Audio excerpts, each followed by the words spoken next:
What would you do if someone slapped you on a plane because they didn't think you belonged there? Would you scream? Would you fight back? Or would you sit quietly because you already owned everything they were trying to protect? This is the true story of a calm, powerful black woman who boarded a luxury jet wearing nothing but a hoodie and worn sneakers only to be confronted, doubted, and ultimately struck by a flight attendant who had no idea who she really was. But instead of yelling or retaliating, she responded with something even louder: silence, restraint, and absolute authority. What happens when the most underestimated person in the room turns out to be the one in charge? What does it say about us when respect is given only after we learn someone's title? This isn't just a story about what happened in the sky. It's about what's broken in the ground we all stand on. You don't want to miss this. Hit like, tap subscribe, and share this story because it's time we talk about what real power looks like. Let's begin. The early morning fog at Van Nuys private terminal lingered like an afterthought. It curled around the wheels of parked black sedans and slipped across the tarmac. Half hiding the sleek silhouette of the Orion LX-9, a $75 million private jet prepped for takeoff to Boston. Crew members moved efficiently, quiet, smooth, familiar. No flashing cameras, no clicking heels. Just a breeze and the distant hum of generators. At 6:43 a.m., a black Lincoln SUV pulled up near the base of the aircraft stairs. The door opened slowly, and a woman stepped out. She wore black joggers, a navy hoodie with the drawstrings tucked inside, and a pair of well-worn Converse sneakers. Her skin glowed softly under the rising sun, and her thick curls were pulled into a low, messy puff. No makeup, no jewelry, no luggage but a simple leather backpack slung across one shoulder. She walked like she'd been here before. Like this wasn't new. The name on the manifest read Dr. Alina Merritt, but no one said it. Not yet. From inside the aircraft, Morgan Steele, the lead flight attendant, caught sight of her through the slim vertical window by the galley. Morgan narrowed her eyes, muttering under her breath, "That can't be her." She leaned toward the open cockpit door. "Do we have a last-minute passenger?" She wasn't on the tarmac schedule. Captain Ernest Doyle, graying and calm, looked over his shoulder. "Everything's confirmed. Just the one VIP plus 2 guests in the back. Manifest is final." But Morgan started, then stopped herself. She wasn't used to this. Passengers usually arrived with team's stylists, handlers, publicists, dripping status, not hoodies. This woman didn't fit the picture. As Alina climbed the stairs, she pulled her phone from her hoodie pocket, thumbing through something with half-interest. Her steps were relaxed, not careless, just unbothered, like she had no one to impress. Morgan greeted her at the top of the stairs, planting a plastic smile across her lips. "Good morning," Morgan said, stepping slightly into the entryway, blocking the narrow aisle. "This jet is on a private schedule. I'm afraid boarding is restricted." Alina didn't look up at first. Then she tucked her phone away and met Morgan's eyes. "I know," she said softly. Morgan's smile thinned. "This flight is reserved exclusively for a confidential client. Orion Air Charter is very strict about security. May I ask who you're here to see?" Alina nodded once. "Me? I'm the client." That landed heavy. Morgan paused just half a beat too long, her eyes scanning the woman's outfit again, still smiling, but now with a hint of condescension. "Do you have a confirmation number or Some ID before Alina could respond, a voice called from deeper in the cabin. "She's good. Morgan," said Louise Bennett, a younger attendant with an easy demeanor, top of the list. "She's Dr. Alina Merritt." Morgan's face didn't move, but her neck stiffened. She stepped aside wordlessly, allowing Alina to pass. Alina didn't walk with arrogance, just familiarity, the kind that makes people uncomfortable if they've already decided you don't belong. The cabin was stunning cream leather seats, brushed steel fixtures, indirect lighting. At the rear sat an older couple, quietly reading a newspaper, barely noticing the interaction. Alina placed her bag in the overhead compartment with practiced ease and took a window seat near the front. She didn't look back at Morgan. She didn't need to. Morgan lingered by the galley, lips pressed tight. She leaned slightly toward Louise, whispering, "You sure she's who she says she is?" Louise raised an eyebrow. "Her name is on every document. You want me to pull it again? I'm just saying," Morgan said. "Something feels off." "She doesn't look," Louis cut her off with a glance. "Maybe don't finish that sentence." In her seat, Alina crossed one leg over the other and pulled out her phone again. She wasn't scrolling anymore, just holding it, thinking. She'd flown a Ryanair 12 times this year. Most flights were seamless, professional, but sometimes it only took one look, just one, for people to decide what you were not. She'd learned long ago that silence wasn't surrender. Sometimes it was a strategy. And this morning, she was already calculating whether this was the kind of situation that needed her voice or her patience. From behind the galley wall, she could hear the crew speaking in low tones. She knew that tone, the tone people use when they want you to hear them, without the courage to say it to your face. She breathed in slow and long, watching the sunrise over the curve of the wing. Same sky, different altitude. She let the thought sit. Outside. The final fuel check was being signed off. Inside. The cabin was settling into stillness except for the unease that had quietly taken a seat right beside her. The aircraft doors closed with a soft hiss and a final metallic clunk. The silence that followed wasn't the usual quiet of private luxury. It was something heavier, tighter. Morgan Steele stood near the galley, arms crossed just below her name tag. She watched Alina Merritt from across the aisle, not directly, but the way people observe without wanting to be caught. The kind of glance that carries an entire paragraph of unspoken thoughts. Luis moved through the cabin with ease, securing loose trays, checking pre-flight inventory. He shot Morgan a sidelong glance. "You okay, Morgan?" Forced a quick nod. "Just doing my job." Luis didn't respond. He'd seen that look before.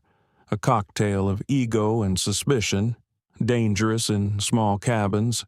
Alina remained seated, back straight but relaxed. She had shifted her gaze from the window to the small screen in front of her, scrolling through flight information, the weather over Boston, and a quiet playlist of Miles Davis. She didn't need to watch Morgan. She could feel her, every fidget, every sideways look, every unvoiced doubt in the air between them.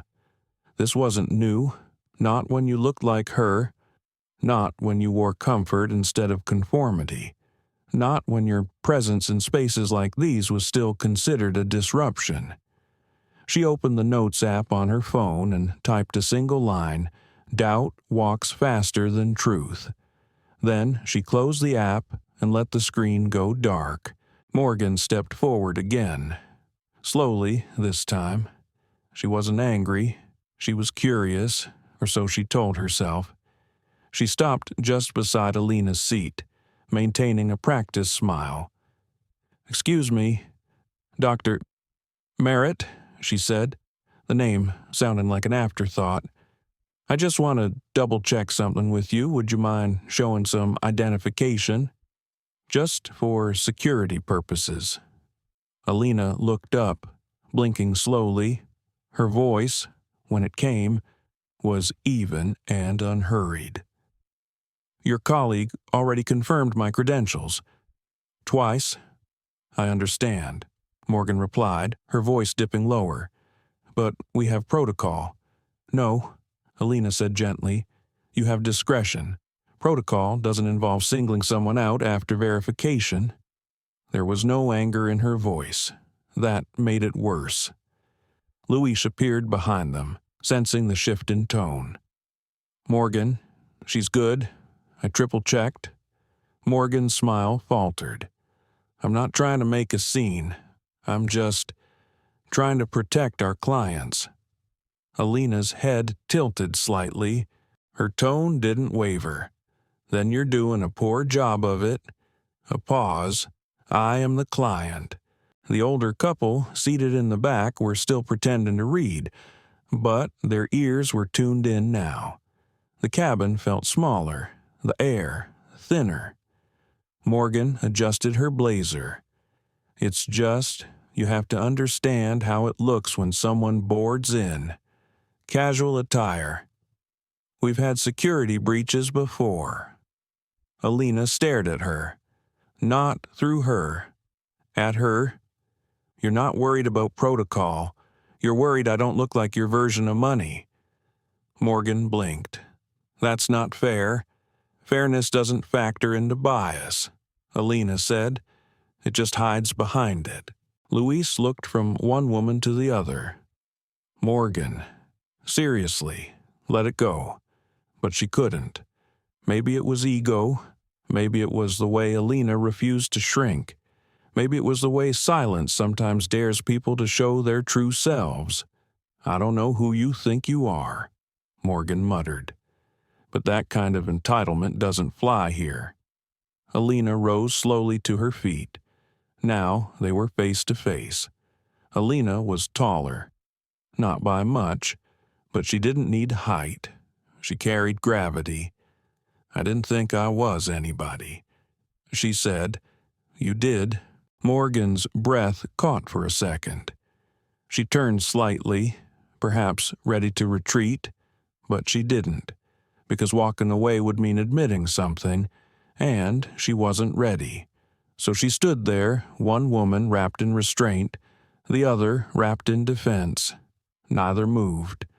Luis exhaled and stepped between them. We're about to taxi. Let's all take our seats.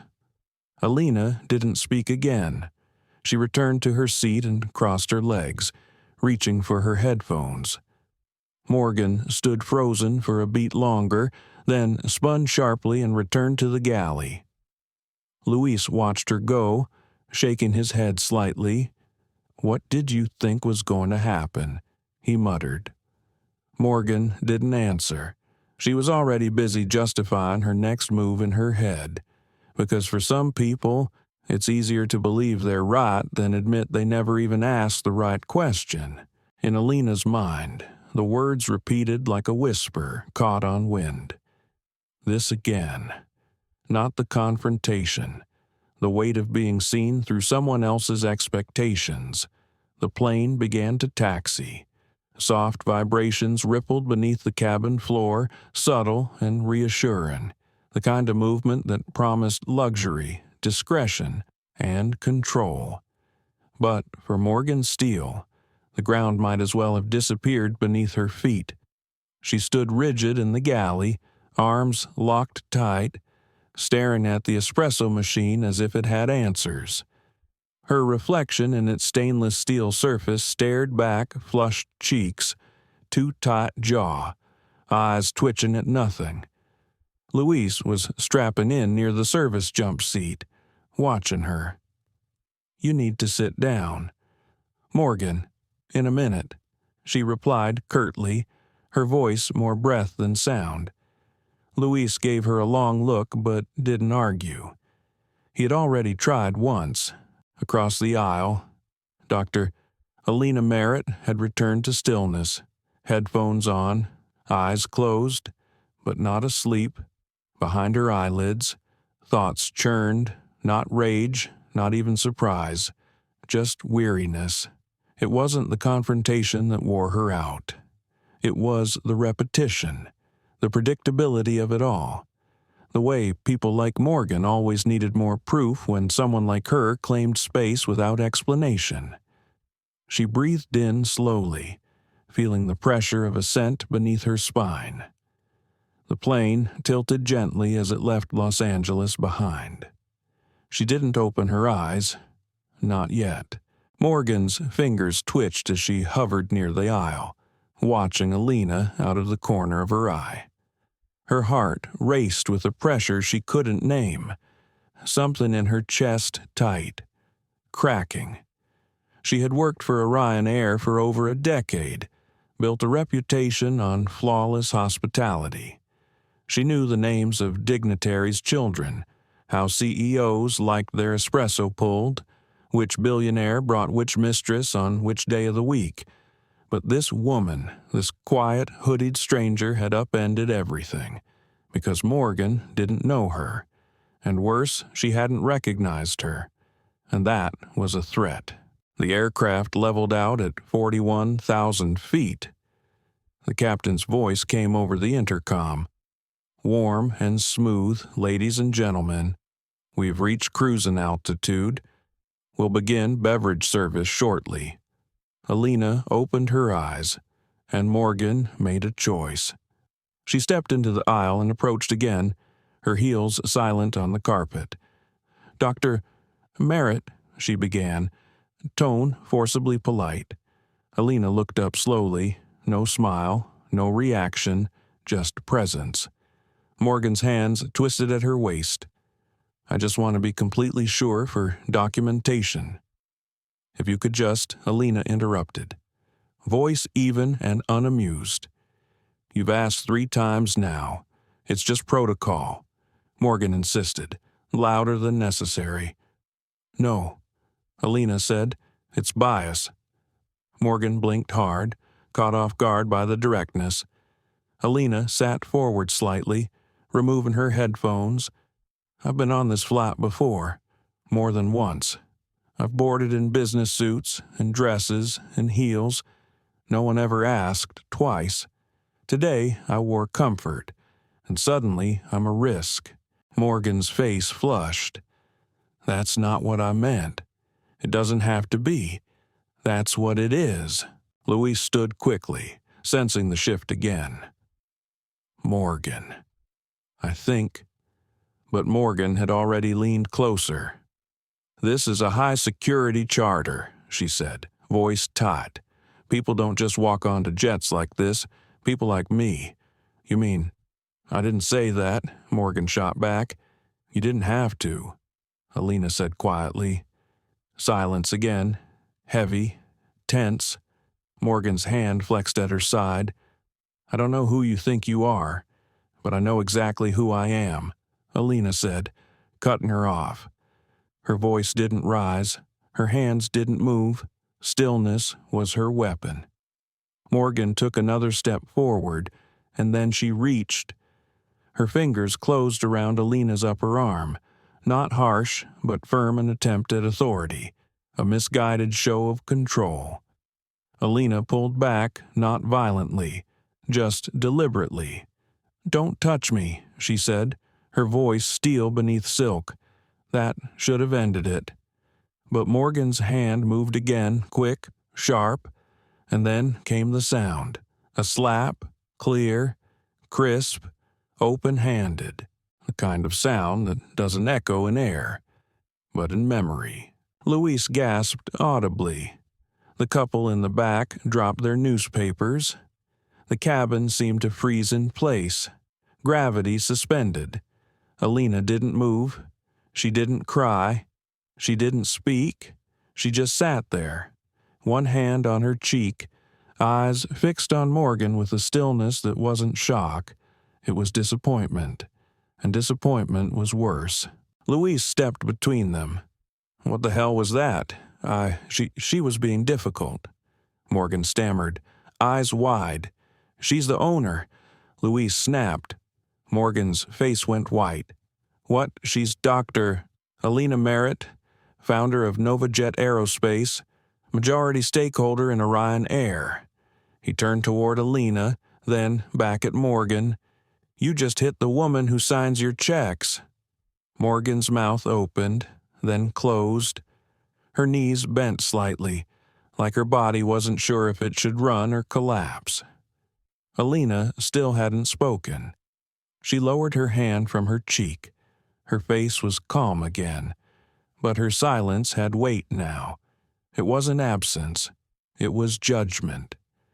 The cabin lights dimmed slightly as the aircraft cruised over Arizona, but the air inside the jet was far from calm. Dr. Alina Merritt sat motionless, her expression unreadable. Her left cheek was red from the blow, but she hadn't touched it again. She didn't need to. Everything else had already shifted. Louis Bennett stood between her and Morgan Steele, his stance protective, his voice tight. "You just assaulted a passenger. Morgan." Morgan's mouth opened, the beginning of a denial caught somewhere between shame and panic. "I didn't. I wasn't trying to hurt her." "You raised your hand," Louise said, "on a client, on her." Morgan's gaze flicked to Alina, then away. Her face had lost all color. The back cabin was deadly quiet. The older couple, once deep into their crosswords and mimosas, now sat stiff as statues, pretending not to listen, but unable to look away. Even the hum of the engines couldn't drown out the weight in the room. The cockpit door opened with a soft click. Captain Ernest Doyle stepped out. He didn't speak at first, just stood at the threshold, tall and steady, scanning the faces before him. He looked at Louise. Louise simply nodded once toward Alina. The captain's eyes shifted, settling on her. His face barely changed, but the slight crease in his forehead deepened. "Dr. Merritt." Alina's head lifted slowly. Her voice was quiet, almost gentle. "Captain Doyle." He turned to Morgan next. "What happened?" Morgan opened her mouth, then closed it. There was no script for this. I thought she was someone she wasn't." Captain Doyle's face remained impassive. "So you put hands on her." "She was escalating. I was sitting." Alina cut in. Her tone was light, but every syllable landed sharp. "I was seated, calm, and silent. She walked toward me. She grabbed me, and then she hit me. She didn't say it with anger. She said it with fact, and facts didn't need embellishment." Captain Doyle drew a breath. "Dr. Merritt, I want to personally apologize on behalf of Orion Air." Alina gave a faint nod. Apology accepted. Morgan looked up, almost hopeful, but Alina wasn't finished. "From you, not from her." Louise glanced between them, then stepped back slightly, giving Alina the floor. She didn't rise. She didn't need to. "I didn't report this. I didn't escalate it. I sat here while the person responsible doubled down again and again. Because people like her are so used to getting it wrong without consequence," Alina said, finally placing her hands on her lap. Captain Doyle turned to Morgan. "You're relieved of duty. Now. But we're mid-flight. You'll sit in the jump seat, quietly, until we land. Then corporate takes over." Morgan didn't move. Not right away, because her world was moving too fast. Everything she thought she controlled, order, status, power, had crumbled in a single act of impulse. She turned toward Alina. "I didn't know who you were." Alina looked at her fully for the first time since the slap. "That's the problem," she said. "You think respect is something earned only after someone proves their worth." Morgan's lips trembled. No." Alina said softly. "You're not sorry for what you did. You're sorry for who you did it to." Morgan stepped back slowly, hands shaking, and collapsed into the jump seat behind the galley. She didn't buckle herself in. She just sat there, staring at the carpet. Captain Doyle gave Luis a look. "I'll file with HQ," the younger man said quietly. The captain nodded once and returned to the cockpit, but not before pausing. "Dr.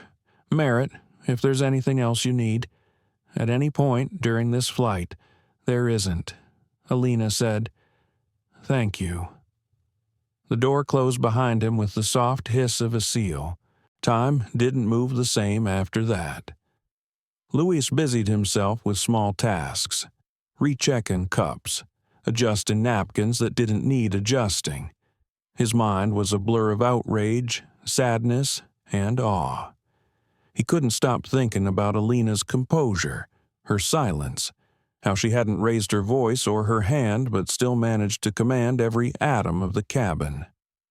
In the back, the older couple whispered behind their hands, their glances betraying curiosity they didn't have the courage to voice.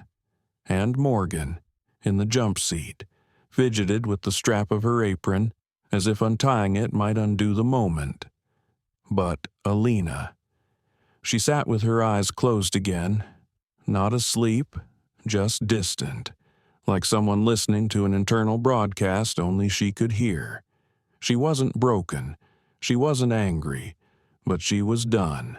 She reached into her backpack, pulled out a slim leather notebook, and opened it flat on the tray. One line, just one, in sharp black ink. Power doesn't need volume. Then she closed it again and sat back. She didn't look at Morgan again. She didn't have to. The message had landed, just like the slap. The hum of the jet engine settled into a quiet thrum, steady, constant, indifferent. But inside the cabin of the Orion LX-9, silence had become something else entirely. It wasn't peaceful. It was pressurized. Alina Merritt sat still in her seat, her legs crossed at the ankle, fingers resting loosely in her lap. She wasn't reading, wasn't scrolling. She wasn't performing anything at all. She was simply there, and her presence filled the space more than any voice could. Morgan Steele hadn't moved from her jump seat near the galley. Her back was stiff, her breathing shallow.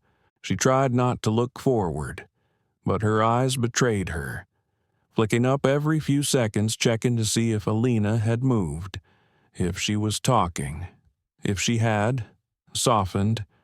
But Alina hadn't changed. She was quiet, and that, Morgan realized, was worse than if she'd yelled, because yelling would have given her something to fight. This silence gave her nothing to hide behind. Luis Bennett walked slowly down the aisle, a tray of drinks in hand. Even though no one had asked for anything, it was ritual, really, something to keep his hands busy, something to fill the gaps between discomfort and guilt. As he passed by Alina, he slowed slightly.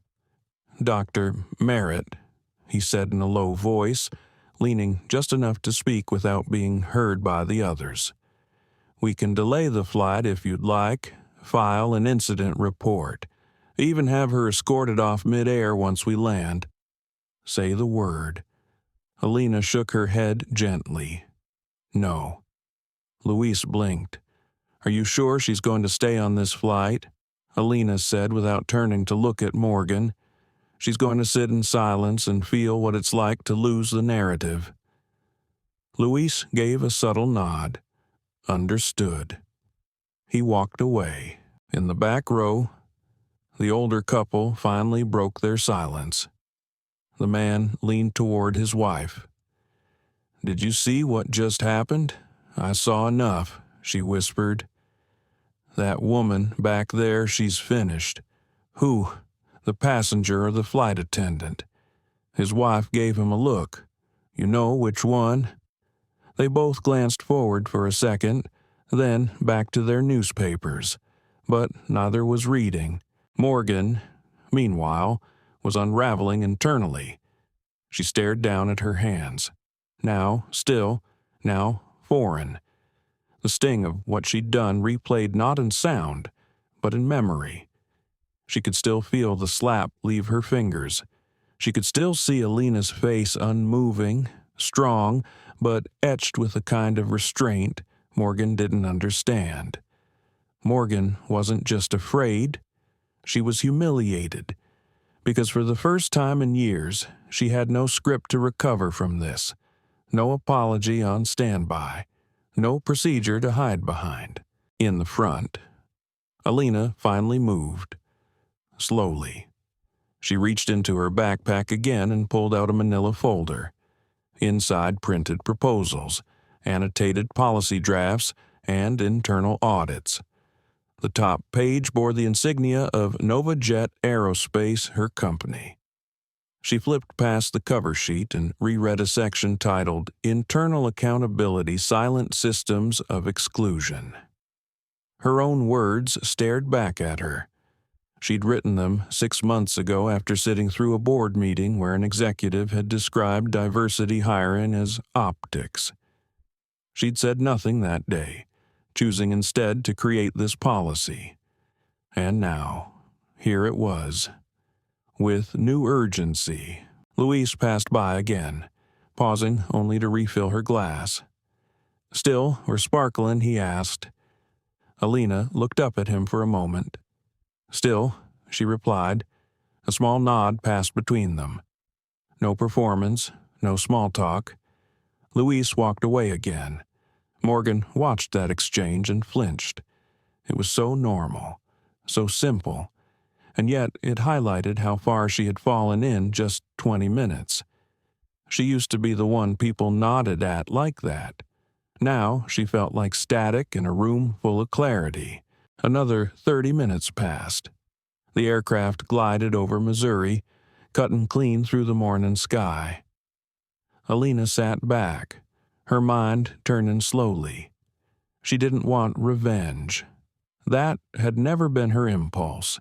She had known women like Morgan her whole life, women who policed worth with a smile, who coded their prejudice into standards and concerns.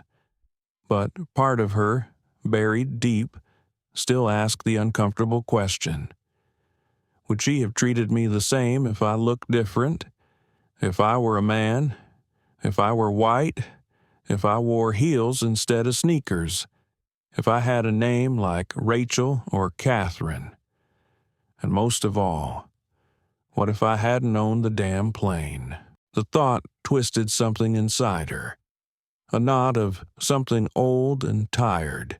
Something that had lived in her since her first solo flight as a grad student, when the pilot assumed she was a flight attendant too. She wasn't angry. Not anymore. She was exhausted, and that exhaustion had turned into resolve. Morgan stood. Her body moved before her brain gave permission. She took a deep breath and walked forward down the aisle. Each step felt heavier than the last. She stopped by Alina's seat. "Would you like anything to drink?" she asked softly. Alina looked up. Her eyes were clear, quiet. "Do you think I want something from your hands?" she asked. Morgan winced. I thought I should ask. You thought a glass of water could fix this?" "No. Alina cut her off. "You thought you could slap me, then serve me, and we'd be square." Morgan looked down. "I didn't mean to." "You meant exactly what you did," Alina said calmly. "You just didn't think I had the power to answer back." Silence, then a whisper. "I'm sorry." Alina nodded slowly. "I know. But are you sorry because you hit me or because you hit me?" Morgan's eyes filled, but no tears fell. "I didn't know who you were." What if I had been nobody? Alina let the question hang there like a fog. What if I had been just another black woman on a plane? Not a billionaire, not your boss, just someone. Morgan said nothing, because there was nothing left to say. By the time the jet crossed over Ohio, the sky outside had brightened to an unassuming blue. No clouds, no turbulence, just a flawless cruise at 41,000 feet. But inside the Orion LX-9, turbulence took other forms. Morgan Steele sat back in the jump seat, now finally buckled in, her hands clenched in her lap. Her body was still, but her mind thrashed like a kite in storm winds. She had stopped watching Alina. She couldn't anymore. Every glance felt like punishment. Worse, like truth. She tried to go back. To trace the moment things had turned, but it didn't begin with the slap. It didn't begin with the hoodie or the boarding confusion. It began with a decision, a choice, to judge.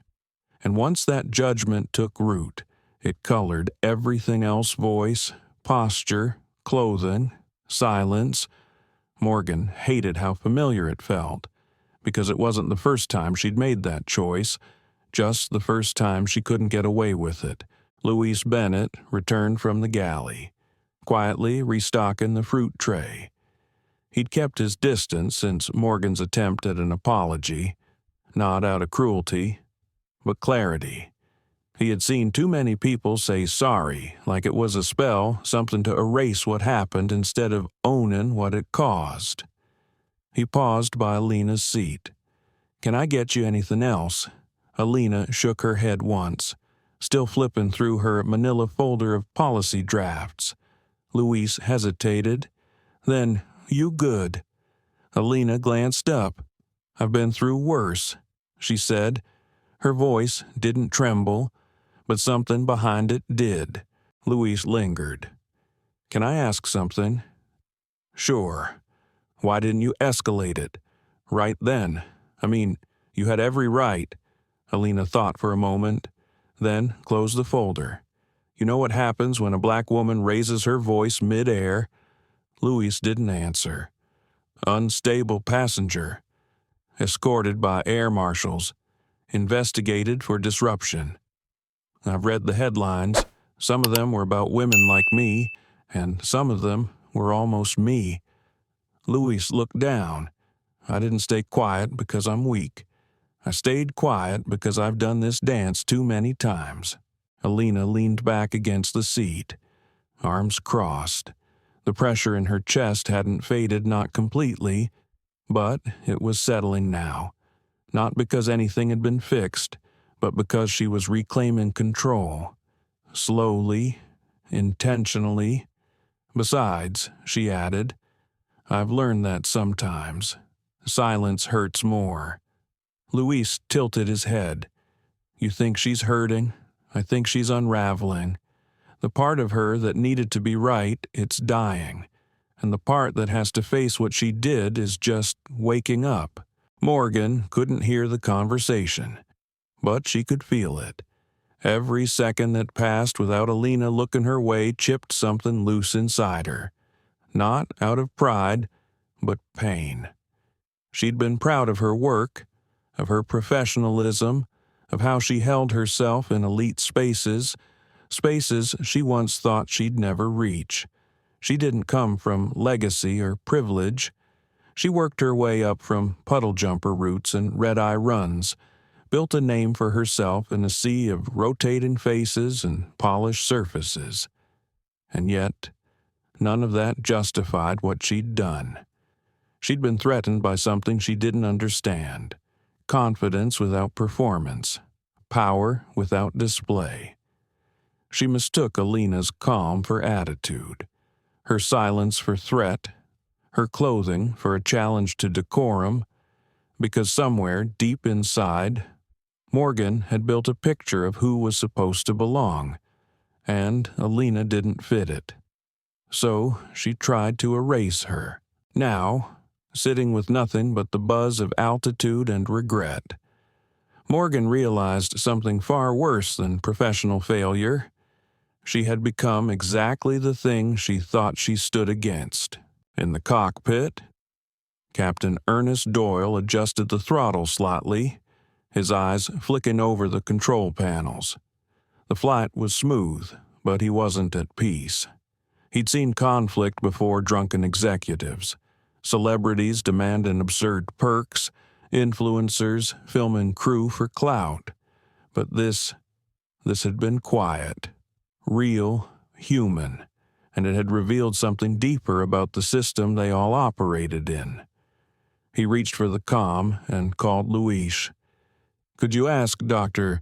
Merritt to join me in the conference suite for a moment?" "Copy that," came Luis's voice.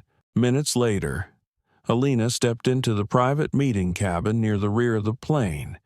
It was sleek glass walls, soundproof seal, a large leather conference table. Captain Doyle stood as she entered. "Thank you for taking the time." Alina nodded once, calm as ever. "I just got off the line with HQ," Doyle said. "They reviewed the incident. Cameras caught the whole thing." Alina raised an eyebrow. "And there's no ambiguity," he said. "Corporate legal's involved now. There's no scenario where this doesn't end in grounding. At minimum." Alina sat, fingers steepled. "I expected as much." He looked at her with something close to admiration. "But it's not enough for you, is it?" "No," Alina said. "It isn't." She reached into her folder and slid a printed document across the table. "This is a restructuring proposal I was preparing for Q3. He scanned the title page, Equity in Elevation Internal Bias Reform for High-Access Aviation." Alina continued. "It's not just about one flight attendant. It's about the air they breathe, the system they're in. We can't keep patching holes in a sinking ship." Captain Doyle nodded slowly. "I want this implemented," she said. "Company-wide, immediately." He sat back. "Permission to speak freely, please. You handled this better than I've seen in 30 years. Alina didn't smile. She didn't need to. "This isn't the first time I've been underestimated," she said. "It's just the first time the camera was rolling." The conference suite hummed with the low white noise of altitude and insulated walls. The windows were tinted for privacy, but the morning sun still cast soft outlines across the polished table where Dr. Alina Merritt and Captain Ernest Doyle sat facing one another. She had placed her entire proposal on the table 2 months ahead of schedule. But this wasn't about timing anymore. It was about culture. "I was planning to roll this out in Q3, Alina said, her voice measured. "I wanted to test the pilot program in regional ops, then slowly expand through our partner lines." The captain flipped through the first few pages, detailed training modules, bias reporting frameworks, hiring audits, anonymous evaluation mechanisms. "This is thorough," he murmured, clearly impressed. "It had to be," Alina said, "because I knew the day would come when it wasn't theoretical anymore." She looked up, her eyes steady, and now here we are. Doyle sat back in his chair. He had flown princes, rock stars, even a former president once, but this was the first time he felt like the real weight of power wasn't on paper or in name. It was in the room with him, and it wore sneakers. Most people in your position would have demanded headlines. Fired the employee on the spot, gone public. Alina's brow raised slightly. What good does that do? He shrugged. Reputation management. She smiled, finally small, knowing, I don't need to manage what's already built, and firing her without addressing the system that shaped her thinking would just be performance. He nodded slowly, respectfully. What's your plan? Alina leaned forward. Retrain, rebuild, relearn. In that order, she said. I want a full internal realignment, not just for Morgan, for everyone, and I want the board to know this isn't about PR, it's about accountability." Doyle was quiet for a long moment. Then, "You'll have my full support, and I'll deliver that message myself." Alina gave a slight nod. "Thank you, Captain." As she stood, he did too. Then he asked, carefully, "May I ask a personal question?" Alina paused. "You can ask. You're clearly brilliant, quietly powerful. Why stay so invisible?" Alina considered it, then said, with no bitterness, just truth. "Because visibility doesn't always protect you. Sometimes it just paints a bigger target." When she exited the conference room, the cabin went still. Morgan Steele, seated in her jump seat again, instinctively looked up. Alina walked past without acknowledging her, but something in the air had changed. Luis watched the exchange from his spot near the galley, noting the tension, how it had evolved from heat into gravity, no longer chaotic, but heavy with consequence. He approached Alina quietly. "Everything okay?" Better than it was. Morgan stood. She didn't know why. Her legs simply moved. And when she stood, she knew it wasn't to speak. It was to wait. Because something inside her said, "If she wants to say something now, I'll listen." But Alina kept walking. She returned to her seat, unbuckled her backpack, took out a fresh page from her folder. Luis approached again, softly. "Would you like coffee? Dr. Merritt." She looked up and smiled faintly. "Actually, yes." Black. In the cockpit, Doyle reached for the intercom. "Ladies and gentlemen, we're cruising smoothly at 41,000 feet. We'll begin our descent into Boston in approximately 1 hour. Cabin crew, please continue with service and preparations." When he set the mic down, he looked at the internal flight log. Then at the tiny timestamp labeled Cabin Incident 08:31 a.m. PST. He typed beside it, "Escalated to legal, owner present, situation addressed by Dr. Merritt directly. Recommend immediate review of equity protocol initiative." He hesitated before adding the final line, "She's not just our owner, she's the future of this company." Back in her seat, Alina sipped her coffee slowly. She flipped through handwritten notes in the margins of her policy proposal. Little scribbles that only made sense to her. She wasn't just thinking about Morgan anymore. She was thinking bigger. She was thinking about the young women watching from afar. The ones who might walk onto planes like this one day and not feel the need to explain themselves because of what happened today. Because someone like her chose to handle it this way.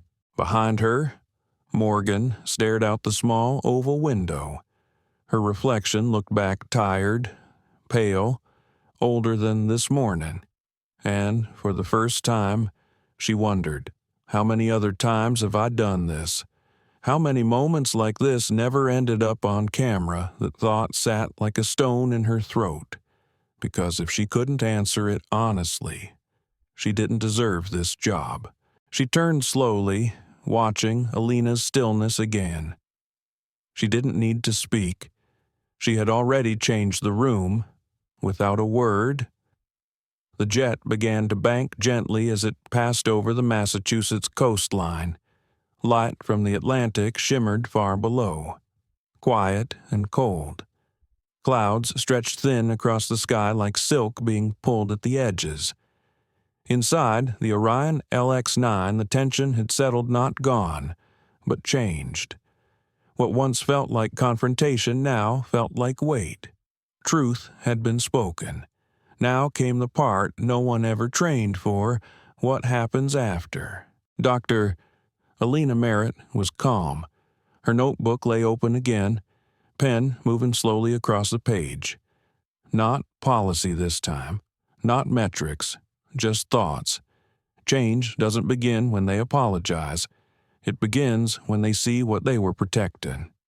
She paused, reread that line, then underlined it once. She remembered her own training. Decades ago, those long hours in her late 20s, one of only 2 black women in an entire aerospace cohort. She remembered how they scrutinized her silence, mistook her professionalism for coldness, her ambition for aggression. She had learned then what it meant to disarm people with composure. But now, composure wasn't enough. Now she wanted structure. She reached into the folder again and pulled out the addendum she had written on the flight.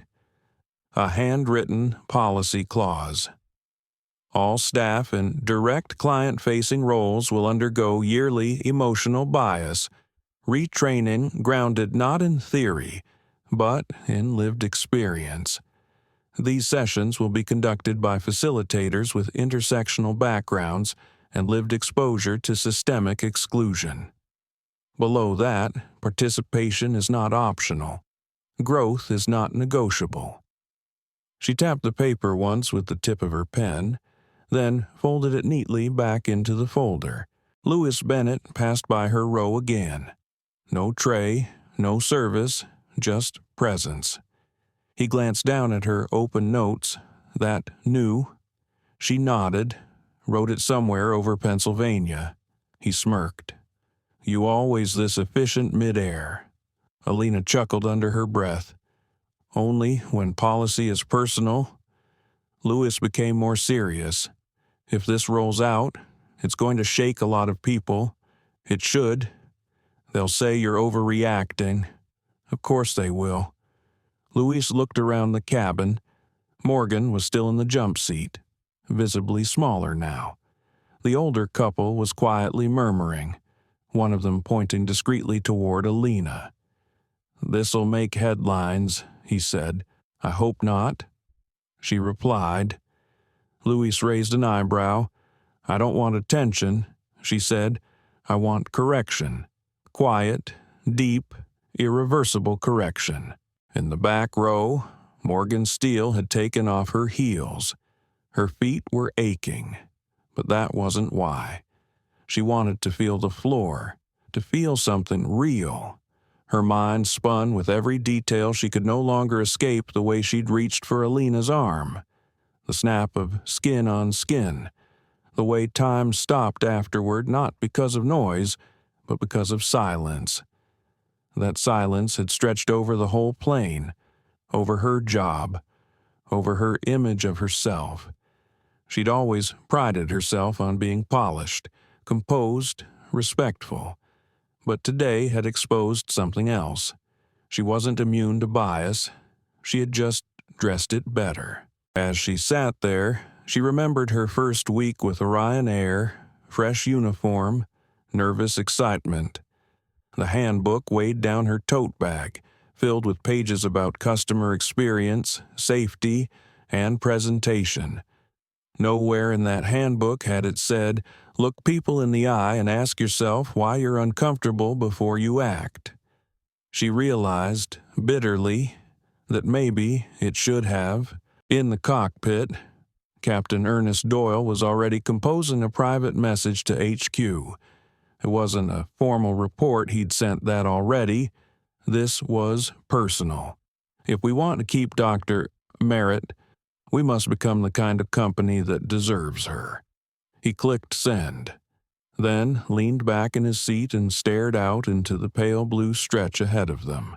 Back in the cabin, Alina was sealing the folder when Louis returned with a thin black tablet. He handed it to her, eyes serious. From corporate, he said. Board chair sent it directly. They want your revisions in final form by tomorrow. Alina arched an eyebrow. Tomorrow, Louis grinned. You broke the silence. Now they're scrambling to keep up. Alina accepted the tablet and rested it on her lap. Good, she said softly. Let them. Then, without warning, Morgan stood. Her bare feet made no sound against the plush carpet as she walked down the aisle. She didn't know what she was doing. Not really. Just that her silence now felt like cowardice. She stopped 2 feet from Alina's seat. Luis glanced up, concerned, but Alina nodded once. It was okay. Morgan cleared her throat. I read your policy summary, over your shoulder earlier. Alina looked at her, said nothing. I think you're right, Morgan said, her voice small. We weren't trained for this. Not really. Not what this job really means. What does it mean to you? Alina asked calmly. Morgan's eyes stung. Not judgment, not anymore. Alina tilted her head slightly. And if you'd never found out who I was, Morgan's lips pressed together. I don't know. That's what scares me. Alina nodded. Good. Let it scare you. That's where growth begins. Morgan stood there another moment, then stepped back. She didn't ask for forgiveness. She hadn't earned it. The jet began its slow descent. Alina looked out the window. The clouds thinned. The skyline of Boston appeared like a sculpture pulled from light. The seatbelt sign dinged overhead, a familiar chime that marked the beginning of descent but felt more like a verdict this time. Outside, the Massachusetts coastline had turned into tightly clustered rooftops and thin rivers winding through Boston's suburbs. The final approach had begun. Inside the Orion LX-9, everything was quiet. The turbulence now wasn't in the air. It was in the cabin. It was in Morgan's steel. She stood just outside the galley, watching Dr. Alina Merritt with a growing ache behind her eyes. Her throat felt tight, like the air around her had congealed into something too thick to breathe. And still. Alina sat perfectly still, reviewing a document on the tablet corporate had just sent, stylus in hand, annotating with slow, precise strokes. Morgan had never seen someone move with so much quiet gravity. She wasn't forcing control. She was control, and Morgan had tried to break that. She took one hesitant step forward. Luis, already watching from a nearby panel, gave her a look part warning, part permission. Morgan didn't wait for another cue. She stepped up to Alina's row and stopped, keeping a respectful distance this time. She didn't ask if she could speak. She just began. Dr. Merritt, she said, voice shaking. Alina didn't look up right away, but she wasn't ignoring her. She was choosing. When she did lift her eyes, they were clear and unreadable. Morgan continued, her palms open at her sides like she was offering up nothing but the truth. I know you don't owe me anything, but I wanted to say this out loud before paperwork and HR and silence make it something it's not. Alina said nothing. Her expression didn't shift. I messed up, Morgan continued, badly, and I don't have an excuse. I judged you. I treated you like you didn't belong, and I didn't even stop to question why I assumed that. Now her voice cracked. I thought I was better than that, but I wasn't. I was exactly what I say I'm against, and I hate that. She swallowed. I know I've lost this job. I know that's coming, but I needed to say it while I still had a voice here. Before I disappear behind policy and press releases, I need to say it to you not about what you are, but about what I was in that moment. Alina looked at her fully now, not with pity, not with anger, but with the quiet authority of someone who had seen this pattern too many times. What's your name? She asked. Morgan blinked. Morgan Steele. How long have you been flying? Almost 11 years, she said. Before that, I worked for a regional charter out of Phoenix. Mostly wedding parties. Crypto guys. You know the type." Alina nodded. "So, you've seen all kinds of people." "Yes." "And still," Alina said, "I walked onto this plane in the sneakers and a hoodie, and your first thought was that I didn't belong." Morgan's mouth opened, then closed. "Yes," she admitted. Alina didn't raise her voice. She didn't even move. She just said, "You didn't just see me. You saw who you expected me to be." Morgan's eyes welled, but she didn't let the tears fall. "I'll never make that mistake again." Alina nodded once. "You'll have time to prove that." Morgan blinked. "What?" Alina turned her gaze toward the window again. "I'm not ending your career. Not if you're willing to do the work." Louise stepped forward now, leaning in near Alina. "You're letting her keep her job." Alina didn't look at him. She didn't need to. "No," she said. Louise frowned, confused. "She'll be removed from flight rotation," Alina clarified, "effective immediately, and she'll be entered into the mandatory realignment program." Morgan exhaled, part relief, part dread. "She'll earn her way back through action, not words." Louise nodded slowly. "That's fair." Alina shook her head. "It's not about fairness. It's about accountability." Morgan stepped back, not in shame, but in quiet acceptance. She didn't thank Alina. That would have been self-serving. Instead, she said nothing and returned to her seat by the galley, a place to sit, to listen, to begin again. Back in the cockpit, Captain Doyle received a quiet ping from HQ. Legal was confirming receipt of the full incident report. Internal counsel was looped in. HR was drafting a formal update, but none of that mattered more than what had already happened. A woman in sneakers had walked onto a plane. She was slapped. She didn't shout. She didn't threaten. She rewrote the air. 30 minutes later, the aircraft touched down smoothly on the runway at Logan International. The wheels kissed the ground like nothing had ever happened, but everything had. As the jet taxied toward the private hangar, the sun broke fully over the city, catching the edge of the Orion logo on the fuselage. Below it, in smaller, newly painted lettering, was a name, Dr. Alina Merritt, majority owner and executive chair. The door of the Orion LX-9 hissed open with hydraulic precision as the private jet came to a full stop on the quiet tarmac at Logan International Airport. The moment was still, almost ceremonial. A black SUV waited beside the steps. 2 plainclothes security personnel stood near the vehicle, not to protect but to escort. They weren't a reaction to the incident.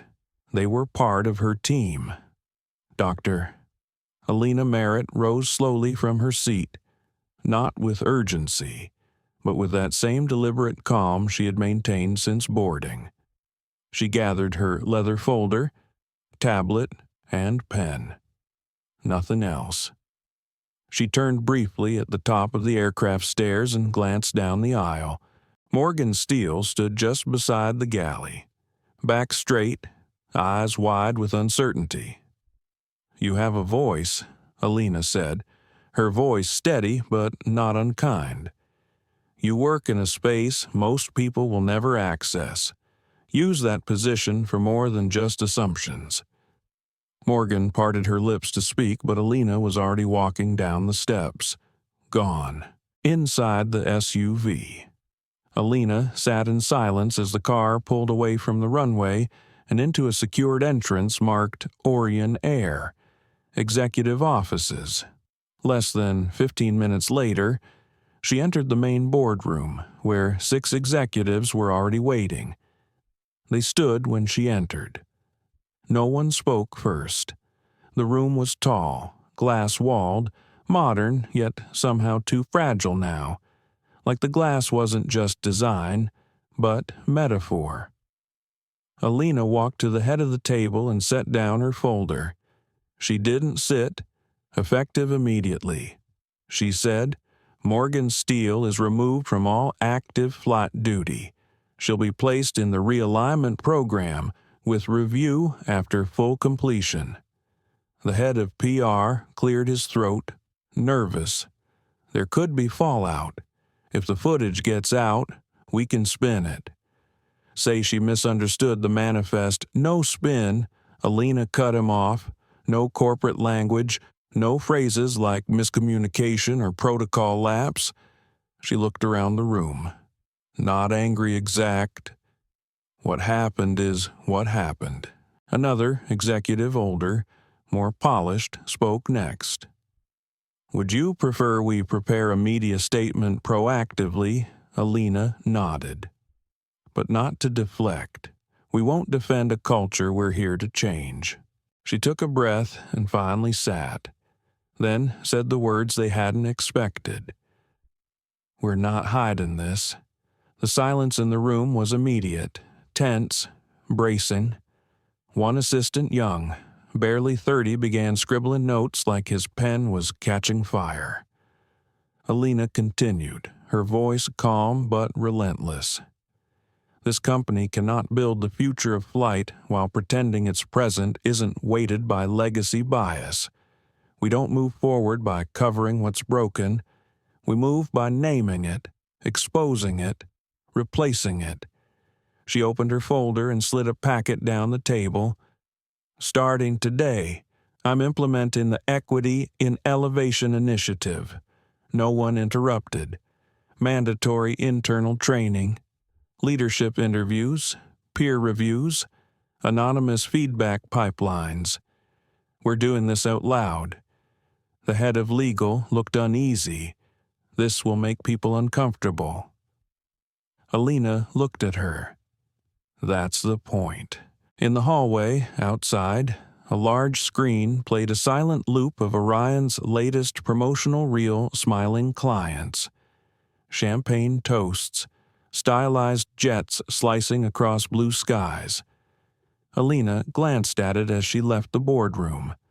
She didn't feel pride. She felt responsibility. That night, she returned to her Boston apartment, a minimalist condo overlooking the water. She walked straight to her desk, pulled out her notebook, and wrote one final line for the day. "We don't fix this with spin. We fix it with mirrors." She stared at those words until they blurred, then closed the book and turned out the light. Meanwhile, across the river in Jersey City, Morgan Steele sat in a small corporate training room. No windows, one projector, a row of empty chairs. Her Orion badge was turned face down on the desk. She stared at a blank page in a notebook, unsure where to begin. The training facilitator entered quietly, a woman in her 50s, black, calm, composed. "We don't start with PowerPoint here," she said. "We start with truth." Morgan nodded. "I'm ready," she whispered. But her voice cracked when she said it, and that crack was the most honest thing she'd spoken in days. The early evening light fell softly across the Atlantic as the Orion LX-9 began its final descent into Boston. The clouds thinned, turning from gold to pearl, and the jet dropped into the layers of atmosphere like a thought sinking into clarity. Inside the cabin, the silence remained, but it had shifted once more. It wasn't hostile now. It wasn't even tense. It was reflective. Morgan Steele sat in her jump seat, back rigid but eyes softer than they had been since takeoff. Her hands rested on her thighs, open. Her heels sat untouched on the floor beside her feet. She didn't know what to feel, wasn't even sure if she was allowed to feel anything yet. But something had changed. She was still employed, but not unchanged. She'd been seen, truly seen, for what she had done. not just what she claimed to stand for, and instead of being erased, she'd been given a second chance. Not a reset, a responsibility. Up front, Dr. Alina Merritt stared out the window, the city lights of Boston twinkling just beyond the clouds like tiny confessions. She didn't feel victorious. She didn't feel vindicated. She felt clear. What had happened on this flight would never leave her. It would etch itself into how she wrote policy, how she led meetings, how she walked onto every flight from this point forward. But it would not define her. She hadn't reacted. She had responded, and sometimes that difference was what changed everything. The landing was smooth, unapologetically so. The tires touched down with barely a tremor, and the reverse thrusters whispered rather than roared. As the aircraft rolled toward the private terminal, Captain Ernest Doyle's voice came over the intercom one last time. "Ladies and gentlemen, welcome to Boston. On behalf of Orion Air, thank you for flying with us. Cabin crew, prepare for arrival." He didn't name her in the announcement, but everyone on board knew exactly who had flown them there. As the jet came to a stop, Morgan slowly unbuckled. She didn't rush. She watched Alina stand, her hoodie now neatly zipped, her folder clutched calmly under one arm. Alina didn't glance back. She didn't need to. Outside, the SUV was waiting again. Same two plainclothes agents, same quiet efficiency. But now, every person on that aircraft saw them differently. They weren't just staff. They were hers, and not because she demanded protection, because she led with presence, back inside. Morgan stayed behind. She waited until every passenger had deboarded, until Luis had completed his post-landing checks, until the aircraft was still again, its breath shallow, its cabin empty of noise but full of memory. Luis stepped toward her, resting one arm casually on the back of the seat.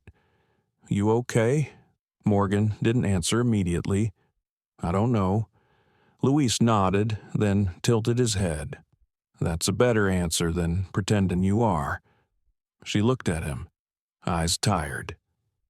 "You think I can fix this?" Luis shrugged. "Depends. On what? Whether you're trying to save your job or change who you are." Morgan didn't reply. Not with words. But for the first time, she didn't flinch from the question. She just nodded slowly, like someone finally willing to walk into the answer. Hours later, across the river, Alina stepped into her Boston office. The windows were floor to ceiling, with a view that stretched across the city like a blueprint possibility mapped in glass and stone. She turned on a single lamp. Soft, warm light spilled across her desk. She opened her laptop, checked the message from the legal team, read the attached transcript of the incident report, scanned the time-stamped camera footage. She didn't click play. She didn't need to relive what she had already lived. Instead, she opened her final draft of the equity in elevation policy. She moved the implementation date up by 2 quarters, then clicked send back on the tarmac. Luis locked the galley and turned to Morgan. "Walk you out." She nodded. They stepped off together. The night air hit them gently brisk, but not cold. The city sparkled in the distance, just beyond the hangar lights. It was strange how normal it all looked from the outside, as if the air itself didn't remember the slap, the silence, the turning point. But they did. And maybe, for once, that was enough.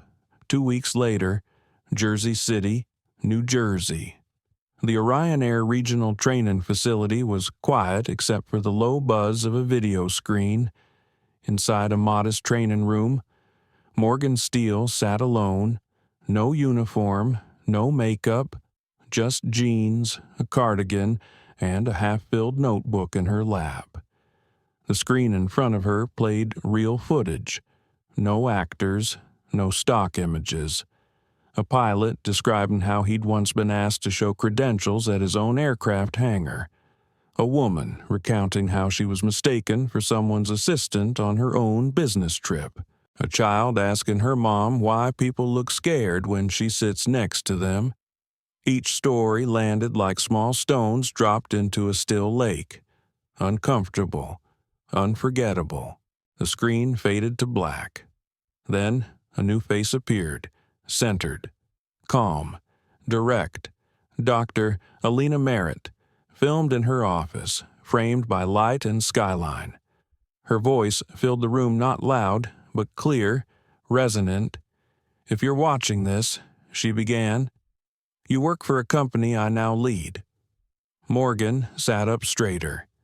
"And that means we hold each other to a higher standard, not because we're perfect, but because we're accountable." Alina didn't blink, didn't flinch. This is not about punishment. It's about the space between intention and impact.